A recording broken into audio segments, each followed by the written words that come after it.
Hi everyone, Angie here. I'm going to be walking you through how to make your Advent prayer bead bracelet. You will not see my face most of the time. I think my hands are going to be a little bit more important for this. So I've laid everything out here so that you can see exactly what you need. And if you got the kit, then you already have everything except for two items. Three items. So in addition to what you have in the kit, it's really useful if you have some glue of some kind, like I have this super glue, Loctite. You need something that you can wrap your cord around while you're working. I'm just using a paintbrush because I have it handy. And then scissors are handy to have. Your kit includes string that may or may not be long enough. So good to have scissors to cut it down to size. So I'm going to be working with white thread because I think you're going to be able to see it better. Now, if you are using your own materials, the first thing you're going to be doing is measuring out your thread. Now I'm wrapping this around my wrist twice because I want to be extra careful. But some of what amount of string you are really going to need depends on how you're going to string your bracelet, because you have two choices here. The first is to just put all the beads on the string and then tie it closed. Boom, done. I will show you how to tie it really tight.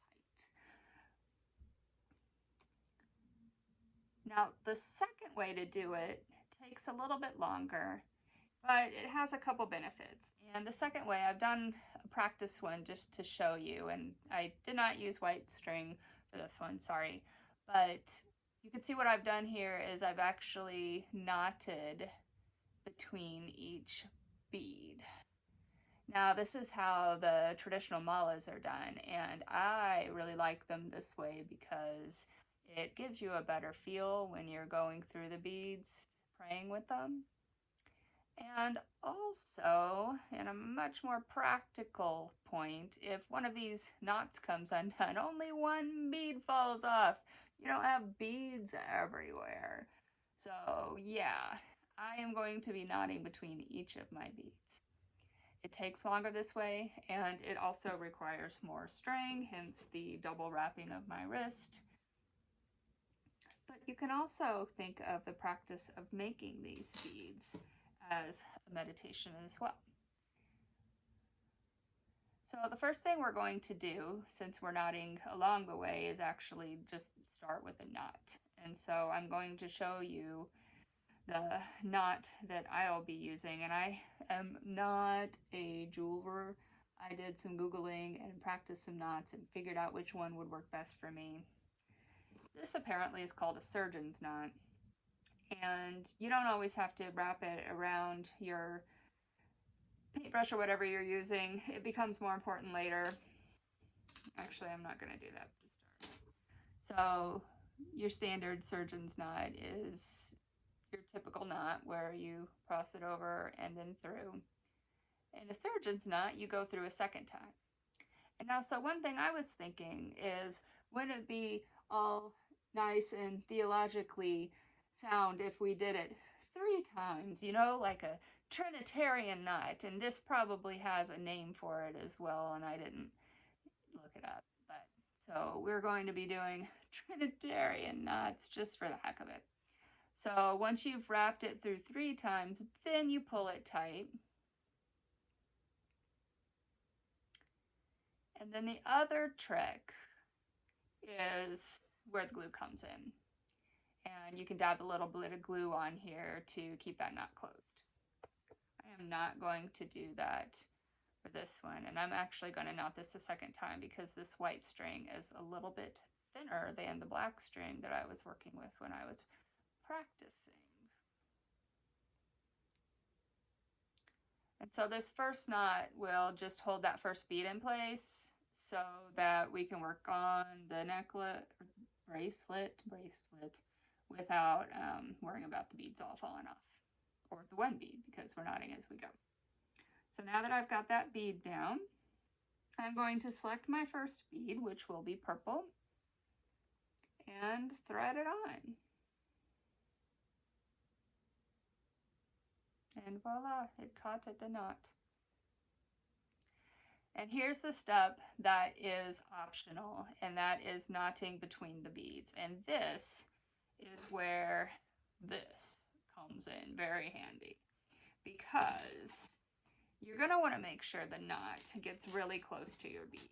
And so you can start wherever with your Trinitarian knot, wrapping it over once,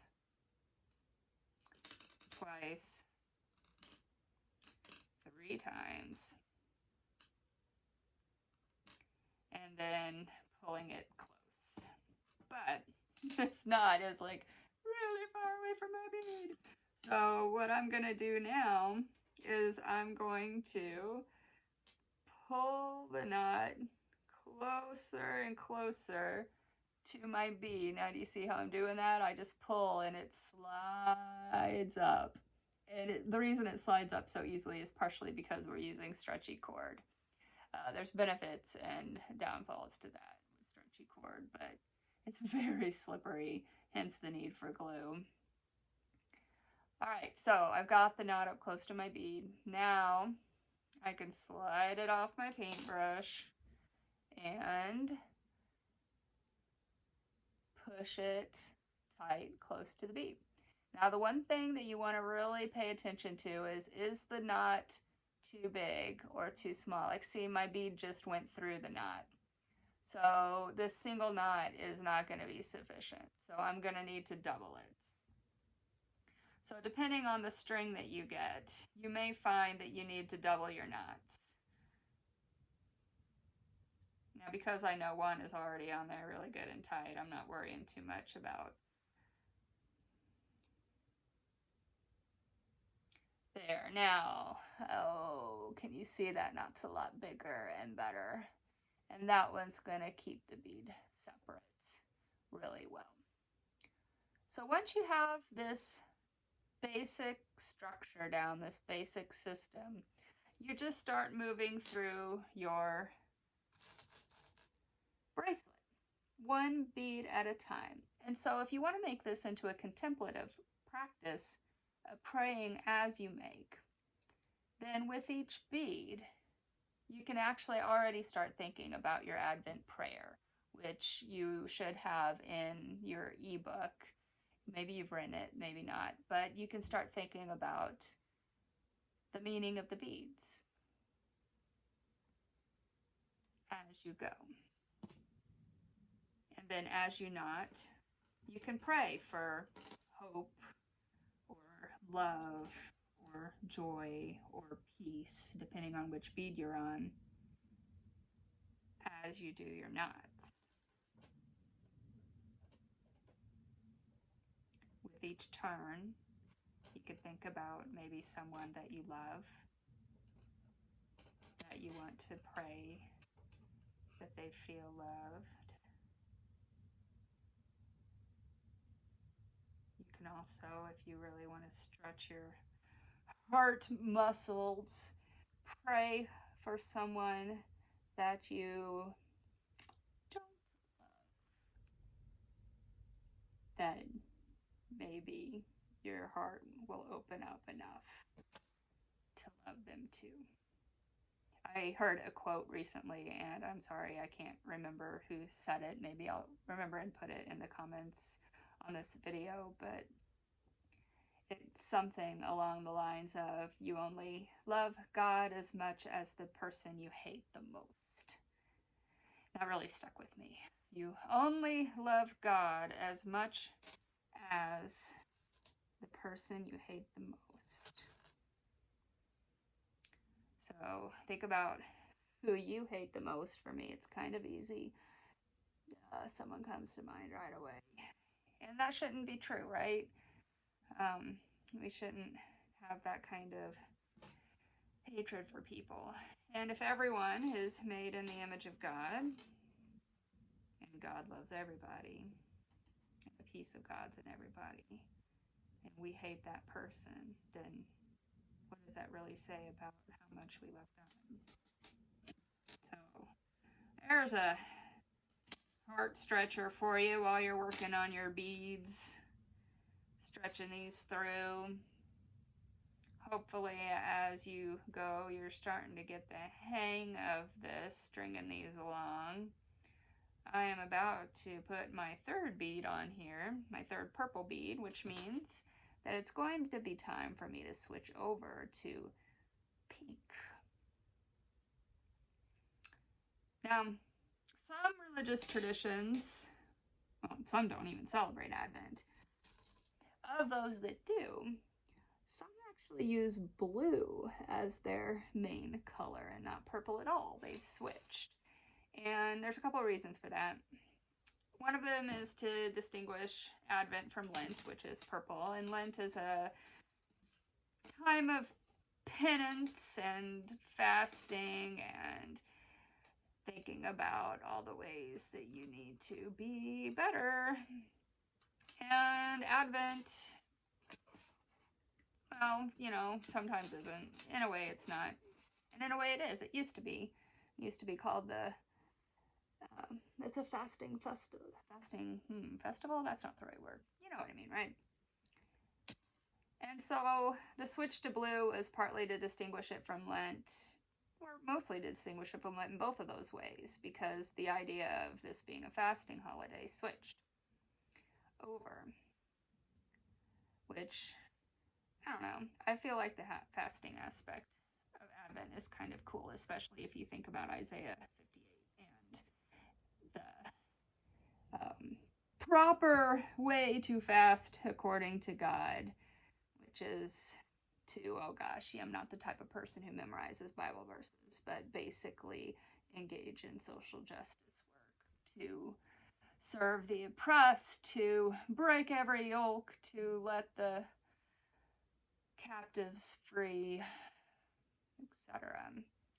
That's the kind of fasting that is good for Advent, because this is a time where we're preparing our way for the second coming, the new social order in which justice and peace reign. So how can we prepare for an order of justice and peace? Well, so the whole reason I started on all of that is because the fourth bead is pink. Because when the beads are purple and you're thinking about all the ways that you are wrong, the world is wrong, etc., then you need a break from that, and that is the joy bead here. That was the weirdest coincidence, guys. People, y'all, try not to say guys, right? But I was just talking about the joy week of Advent and how it is pink and an interruption of the purple of the others, a break for joy. And I had to stop the video because I was interrupted by my husband coming home from work early. So I'm back and ready to move on to the final purple bead.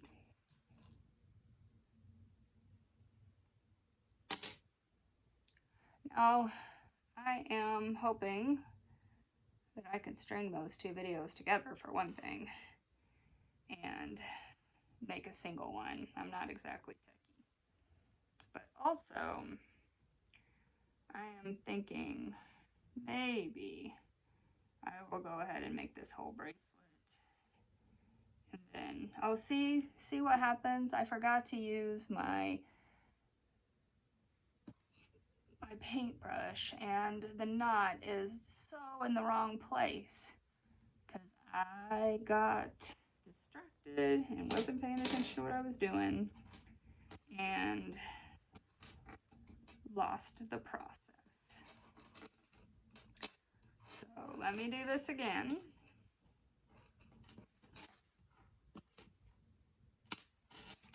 This time around the paintbrush.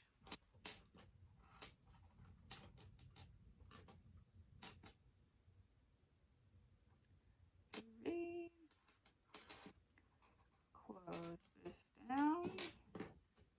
And then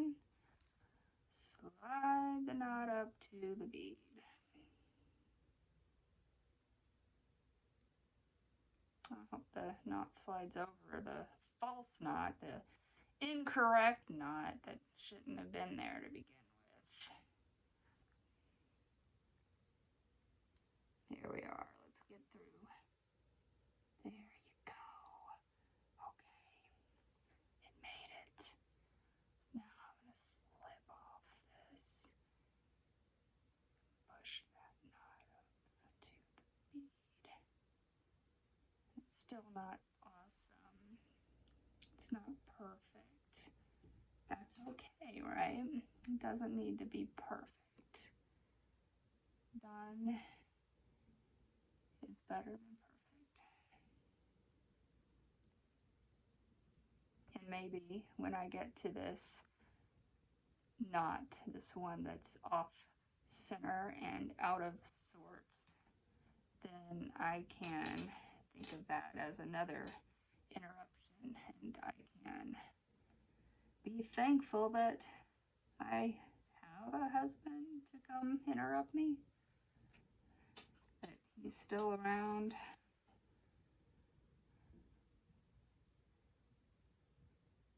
All right, so we've got the 4 weeks of Advent here.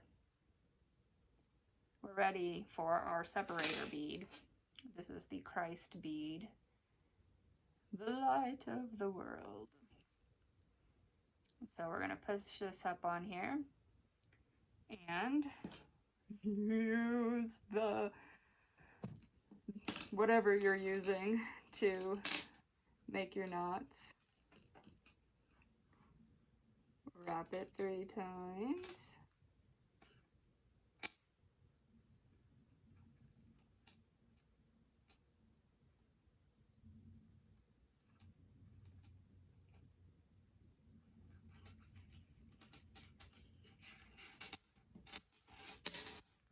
Slide the knot down too.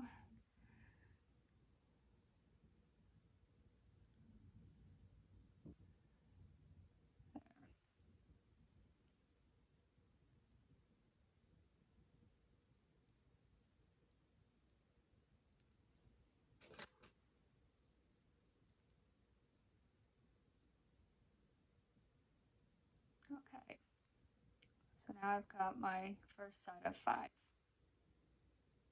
Now at this point, you are just going to keep going until you have all of your sets of 5 done. And I'm going to pause the video at this point so that you don't have to sit and watch me make a bunch of knots and beads.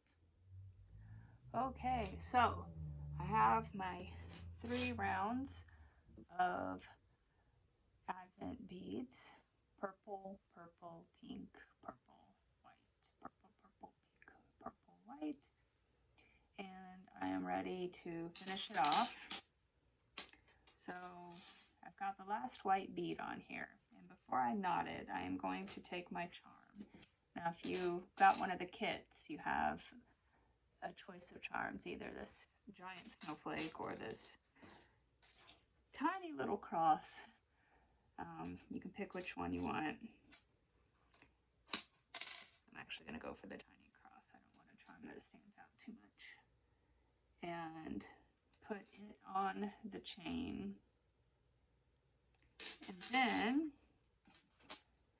knot it one last time, just to be sure.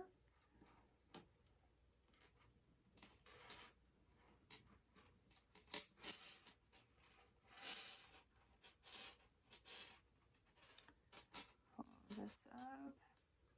Make sure that your bead is not getting all caught up in the knot.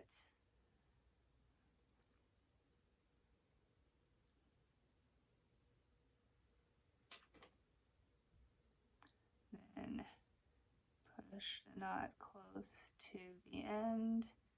Then you're ready to knot the entire thing. Now I probably should have left a little bit more string at the end here, because this is going to make it a little bit harder. But I'm basically just going to do another one of those Trinitarian knots by wrapping this around 3 times, and then closing it up like so. And then we're going to pull this tight. Then, for extra measure, you're going to go in to the strings here. You're going to pull that tight too. Oh, see, I just undid it. Like I said, I'm not a jeweler. So I'm going to try it again.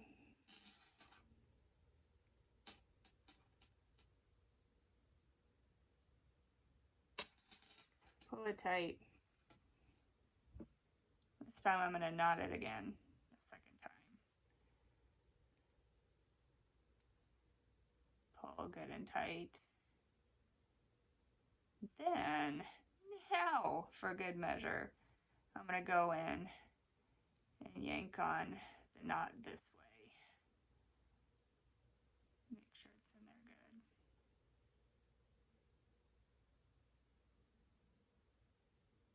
Once we think that is ready and tight enough, then we can cut off the end bits with our fancy scissors.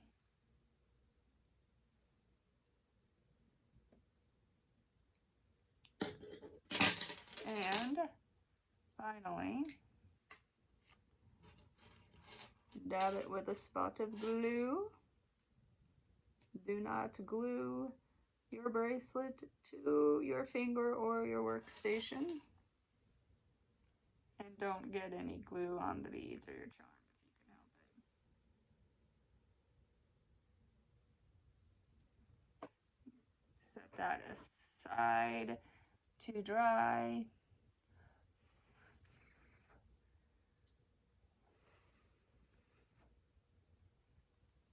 And then the final thing, and I don't think I'm going to want to demonstrate this right now, but when you put the bracelet on, you want to roll it onto your hand, your wrist, not stretch it on. That'll help maintain this. And there you have it. How to create your very own bracelet Advent prayer beads.